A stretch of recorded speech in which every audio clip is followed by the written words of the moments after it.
ఢిల్లీకి పోతే అపాయింట్మెంట్లు ఇస్తలేరు, చెప్పులు ఎత్తుకపోతారేమో అని చెప్పి కలుస్తలేరు అన్నాడు. అమ్మతోడు చెప్తున్నా ఈ మాట. నేను ఎవరు చెప్పులు ఎత్తుకపోతారట.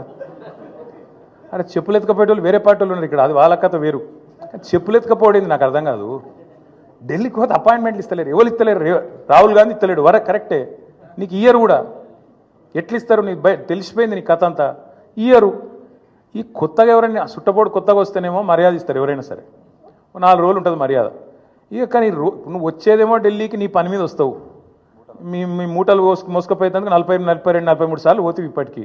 అందులోనట ఈయన ఎకానమీ క్లాస్లో పోతుండట. బా ఫోటోలు మొత్తం బయట పెడతాం, ప్రైవేట్ ఫ్లైట్లు, బిజినెస్ క్లాసులు, మీ ట్రిప్పులు మొత్తం ఫోటోలు బయట పెడతాం. సోషల్ మీడియాలో ఇప్పటికీ తిరుగుతున్నాయి, మళ్ళీ పెడతాం.